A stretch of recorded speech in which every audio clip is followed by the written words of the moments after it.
am pleased to introduce our speaker this morning, Matthew Christen.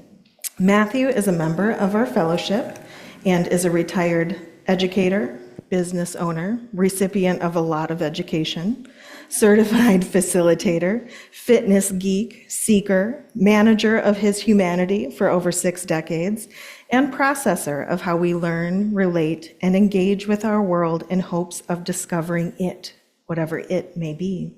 And as Matthew says, he is still searching. Matthew. Thank you.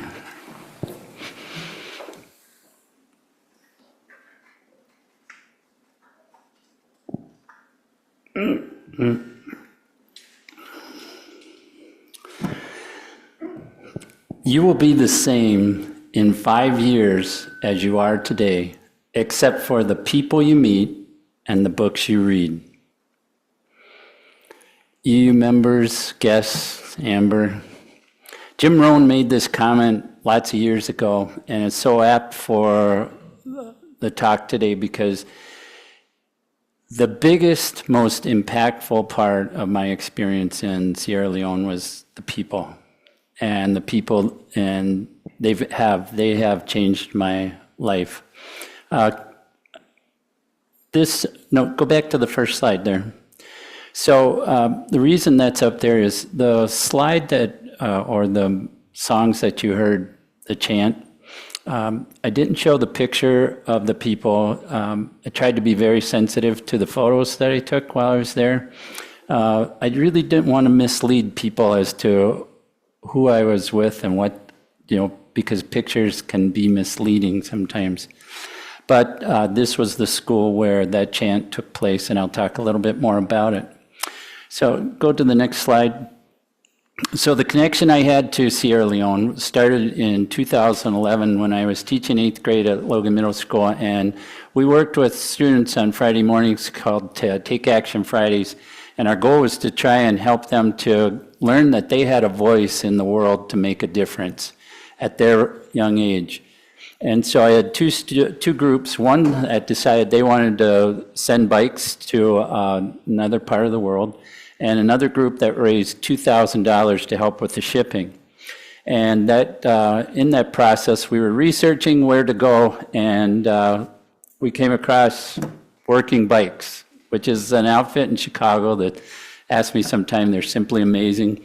And so the Village Bikes project, which is a nonprofit in the U.S. that you've heard about a little bit, sent them our bikes went to Ghana. At that time, that was the only site they had. And over time, they were developing the site where I went to, which was Lunsar. But you have an idea of where Sierra Leone is. And so I decided I wanted to be able to get to that, and I had thought about that, and so I wanted to get to that part of the connection. We were on this side. So that's how I got to Sierra Leone. I contacted Village Bike Project and ended up, and I started out living with a gentleman. You can go to the next slide.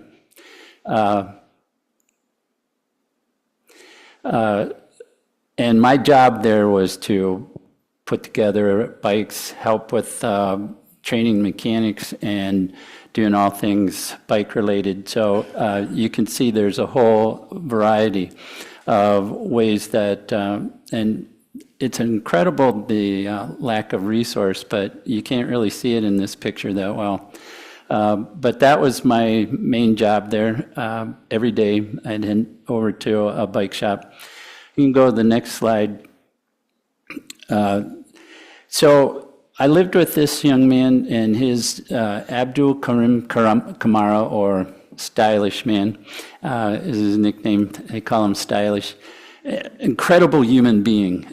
So I stayed with him, and he's the director of the Village Bike Project. And he came out of, we call it humble beginnings here. He really literally had nothing. It was in a village, Fardugo, in the north central part of the country, and as a young man, he was sent to live with a friend of his mom's sister in Freetown. While he was there, he got to spend time in what became his second father, or probably his real father in the sense of their connection. And so he learned the bicycle mechanics from him, hanging out in his bike shop at the end of the day. Now, keep in mind, in Sierra Leone, there's no such thing as a brand new bicycle. So all bicycles come into the country as secondhand. But at any rate, he was able to develop, and he graduated, moved to Lunsar, and started a bike shop. Met Tom, who was the original. He started Village Bike Project, developed a bike shop, and they developed a really great connection, and so the bikes started coming in. He not only started the bike shops, 7 or 8 of them now. The giveaway was something where they would take the bikes, they would train people how to ride. Sometimes they targeted women, healthcare workers, teachers, farmers, and students, knowing that some students are walking 2 to 3 hours a crack to get to school. And that would adjust it down to 45 minutes or less when they got a bicycle. So, and you see a picture here of them. He also started a bike race, having a passion for bikes. And the Lunsar, Tour de Lunsar, it's phenomenal to watch the energy that is created. It's a 3-day pro cycling race that they include men, women, teens, and youth under 12. And the whole spirit of it, it's got such an amazing rippling effect because people are talking about their fitness, their wellness. People are looking at their mechanics that have a hope that maybe they can get a job. There are youth maybe getting into racing that can do something to improve their lives that way.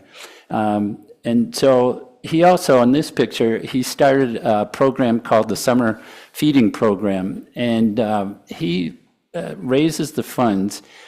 For 6 weeks during the summer, they have a serious rain. I mean, like monsoon type rains, and people can't really work that much. And so they go from 1 meal a day down to 2 to 3 meals a week. And what he did was start this for the youth, and he hires teachers and cooks, and they come into different school settings, run like a summer school program, and they feed between 4,000 and 5,000 students a meal every day for 6 weeks. So he brings in bikes, and he started an outfit called Reseed Sierra Leone. And you can go to the next slide. I'll talk a little bit about Reseed in a moment. This was a school I showed you at the beginning. Another amazing human being, Abdullah Ba, who is the man right here, and this is his wife, who's the principal. He retired from the Federal Department of Education, took his pension and built this school with his own money. He houses, he educates 270 students, primary and secondary school. They feed them a meal a day, and you can't really see it, but off to the right here, they have this little lean-to that they cook their meals every day in over a little fire pit, which isn't easy. But there's a nonprofit in town that helped raise the money, so he built this school just a little bit outside of the city so that the students wouldn't have as far to walk. And so it was strategically placed. And he runs the school, still paying for it from his pension as well as some of the students that can pay. And they feed the kids, and there is no electricity. The villagers can come to get water. Just incredible people that inspire you in these situations that have such lack. You can go to the next slide. These teens, I was just totally blown away by them. All right, so in this picture, there's 7 women, and they started a group in Lunsar called Empowering Girls Lunsar. And the problem in Lunsar, as it is in lots of places, the miners come in, they have this huge mining operation there, and so they bring in all these men to run the mines and operate. But they turn them loose after work, and they start preying on the teenage girls for sex trafficking. And so what these girls did was they started this group to help the teenage girls stay off the streets and out of the clutches of these guys with zero money, no budget whatsoever. You talk about compassion. It's just amazing. So they run programs, they run events and activities, and they have about 300 girls that they see after school on weekends. And they're 16, 17-year-old, and they do it with nothing, literally nothing. They have this office, but that the school lets them use. I can't tell you how that inspires me, amazes me. The next slide. And this is Reseed Sierra Leone, a nonprofit. So I mentioned that, and this is Karim again, stylish man, him and this woman in the back, Roxanne. Now, Roxanne is very hard to get a picture of it. She doesn't like to be in the front, but she's been in Sierra Leone. She's from the UK, been there about 10 years. Incredible human being. But at any rate, Reseed, the purpose of this nonprofit is that they work with women, because in Sierra Leone, as in many places, women are saddled with the child care, the education, feeding, and taking care of the home and all that.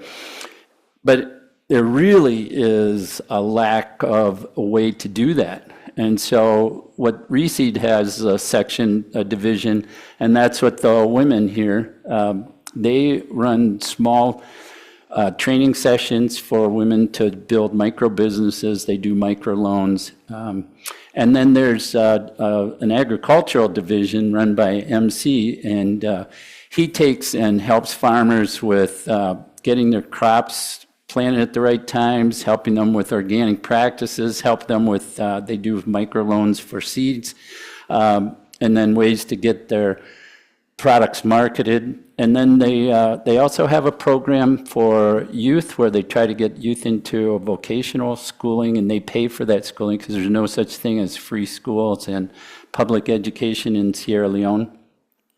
These are some women that have benefited from, and this is what a micro business might look like. And this is a picture of a farmer. They grow peanuts. They call them ground nuts that they're helping with. The other thing that Reseed is uniquely positioned to do is during things like they had the Ebola and COVID, and while I was there, they had an outbreak of Mpox. They created an educational drama team, and I helped them write a drama, and they went out and paid for these guys to go into the community to help educate people about what signs to look for Mpox, what to do. They set up little hand cleaning stations. The government health department knew about this outbreak in January. I left in May, and I got a note a week after I got home. Oh, by the way, there was an Mpox outbreak in the community while you were there. And that's how long it took the government to get there, let alone any kind of help.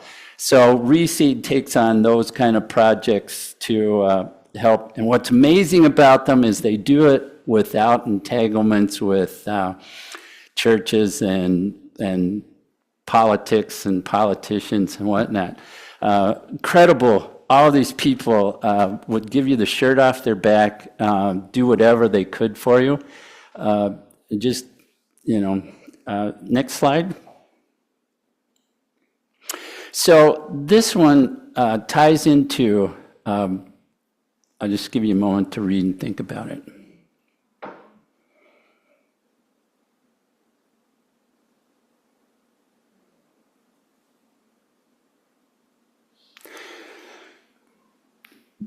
Going to Sierra Leone was one of the hardest things I've ever done. The first morning I woke up, I was in a place that was dark, and I had no idea how I was going to get something to eat.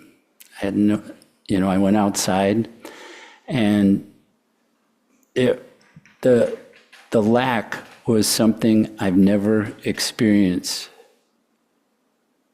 And what caused inside of me was a sadness, kind of like a parent who has a child who's sick, an infant that can't tell you what hurts, right? I felt anger. I felt anger at the injustice. I mean, Sierra Leone is like a wooden bell, right? We don't know about it. We don't hear it. We don't hear the voices. And that inside of me, I felt such a compassion, such a sense of how can I help, and yet a sense of helplessness. The anger in me because of things like, the mining companies bring in all of these people, and they know that they're predators, or enough of them, not all of them, and they turn the other way. They look the other way. They don't do a thing to help. The mining companies are strip mining for iron ore, and the tailings are just being sprayed on the countryside right next to where subsistence families and villages are trying to raise enough food to feed themselves and their families. The lack is very hard to describe. The lack. There are 167 out of 173 countries, and the 6 poorest countries in the world are in West Africa. And one of the things that I was really careful about is I do not want to paint these people as victims or helpless, but they have a serious issue with lack. And what really, really hurts me inside is I'm coming from this, which is an incredible amount of glut. We have lots, way more than we even realize. And then I go there, and it's like, how could this be? How could this be in this world, that these people have to live like this? One of the beauties of it to me, though, was the commonness, right? It's an egalitarian world. I never knew who was going to be in the house, who had spent the night when I got up in the morning, and it didn't really matter. I learned that these people are happy, they're resilient. Oh my gosh, if something came down the line as far as the climate or weather or, disasters, those people are way out in front of us in terms of their resiliency and their ability to adjust. We're like, we don't know what to do if the electricity goes off for a day, right? When I was there, we had 5 days out of 5 weeks that city power worked. They don't have running water. They don't have toilets. They don't have electricity unless you have solar, or if the city does have some power. They don't have grocery stores. Their meals, simple meals a day, are rice. And you can go to the next slide.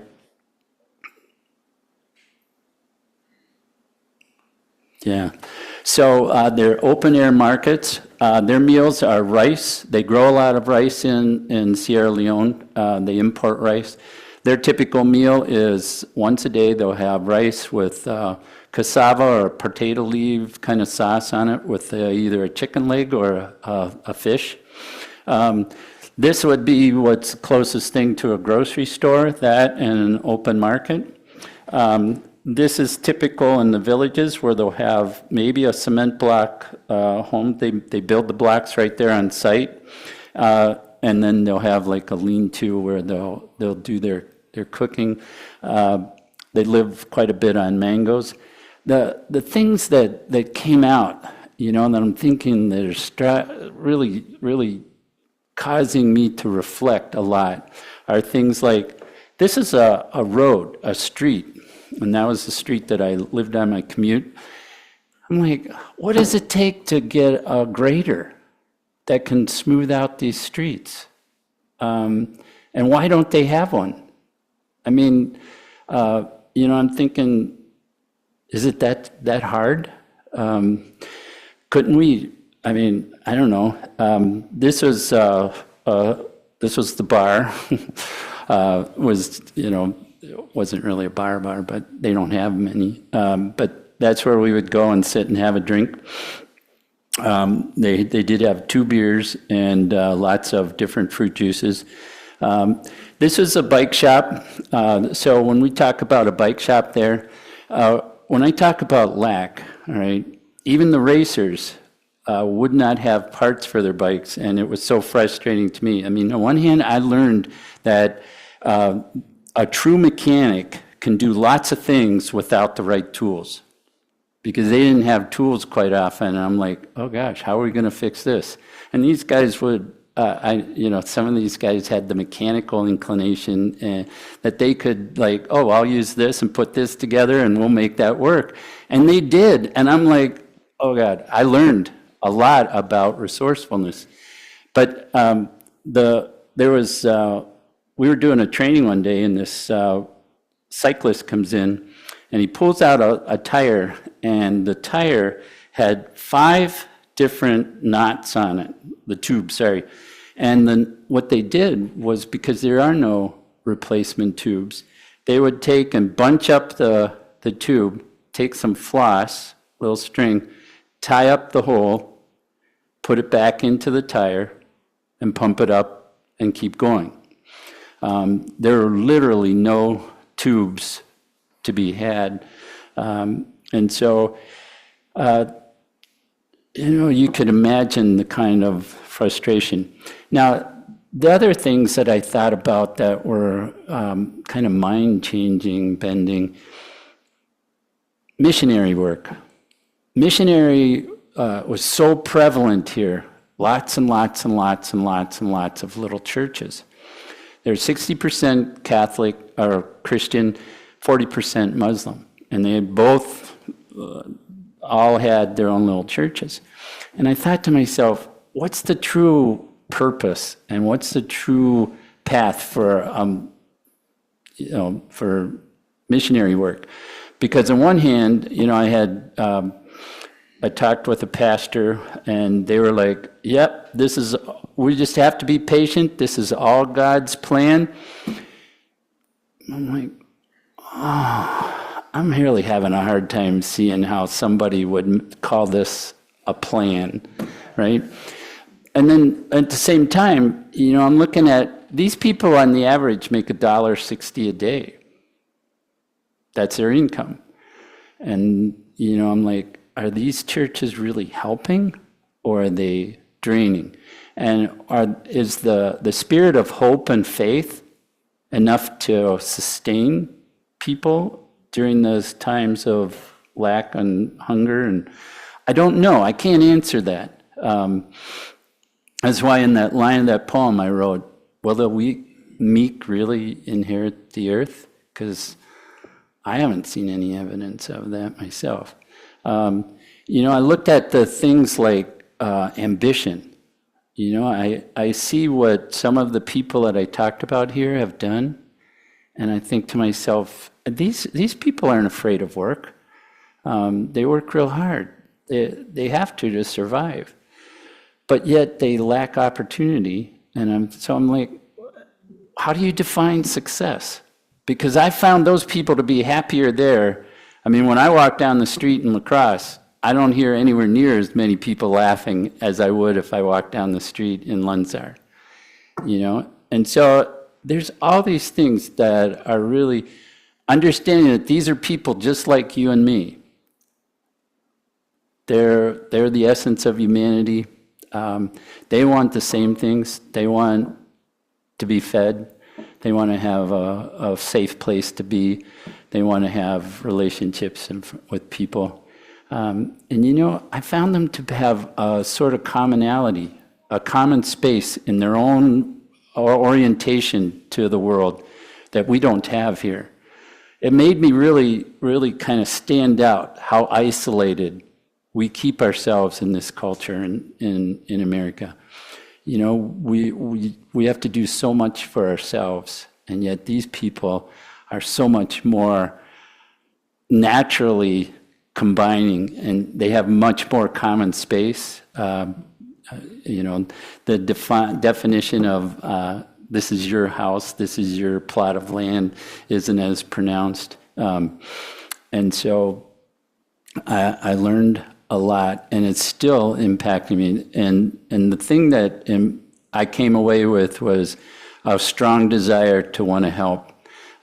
When I got back, one of the things I started doing when I was there is every day I'd go down in the morning and buy $100 worth of bread, and I'd bring them to the bike shop manager, and I'd say, could you get this people you know better than I do who need something to eat? And, you know, $100 there is worth, let's see, would be maybe $4 here. It was 23 to 1 exchange rate. And I thought, so little can do so much, right? So I got back and I said, I started a little fund with Roxanne. We call it the Sunshine Fund. And I've told some people about it. And the end of the month, they say, hey, you guys want to do anything? Some people give me $10 or something. And I'll send them like $100, $125. And it's incredible. I mean, 1 month we repaired 25 bikes. We've helped kids get back into school because you have to pay tuition. I mean, the list goes on. And the biggest thing that hit me was a few weeks back, I woke up on a Monday morning to a text from Roxanne. She says, well, this might seem a little dramatic, but over the weekend, there was a woman staying at her house, and the woman went into labor, and they birthed the child with the midwife, and the mom was hemorrhaging real bad. And so, you know, you don't have health care in terms of insurance or anything. If you don't have the money to pay, you don't get the care in most cases. And so she took money out of that Sunshine Fund, took the woman to 30 miles to the maternity hospital. She needed 5 pints of blood, and we paid for that blood and the care, and it saved her life. I'm still in awe today that, and I mean, that was less than $100. And just the fact that that can happen. And so there's a number of other ways, but if anybody is ever interested, at the end of the month, I send out a little note, say, hey, you know, we're sending some money to the Sunshine Fund if you want to get involved. Or, you know, like I've helped Karim with a feeding program this summer, and it's not just a handout. In some cases, it's the ability to survive and take a step ahead, just like Reseed. You know, when you give those women, I mean, their average loan is 700 Leones, which is about $30 to $32 for us. That can make the difference between feeding or not feeding their family. So when I think about it's a real struggle for me, because like when I went to the grocery store one day and I had $46 worth of groceries, you know, which wasn't all that much, and it hit me. So a teacher in Sierra Leone makes $52 a month, and that's if they get paid, because the government doesn't always. They're just like, yeah, we don't have it this month. But I'm looking at this little bit of grocery, I'm like, you got to do that. You got to stretch that for a whole month. And I just, it overwhelms me in the sense that we have so much here and they have so little. How can we balance that out? You know, that goal of world community with peace, liberty, and justice, it's pretty hard to have peace and liberty when people have such lack. So I know that we can't rescue and save the world, but it's amazing what little bits we can do. And I think back to the words of one of my childhood and continues to be heroes in my life, Roberto Clemente. He said, if you're not doing something to help people with your life, you're wasting your time. And I think about that because, when we take and try to bring as many people along in the world, the more we can do that, the better the world will be, and the closer we can get to liberty and justice for all. I know there's lots more things I could tell you about Sierra Leone, but that's what I have for you today.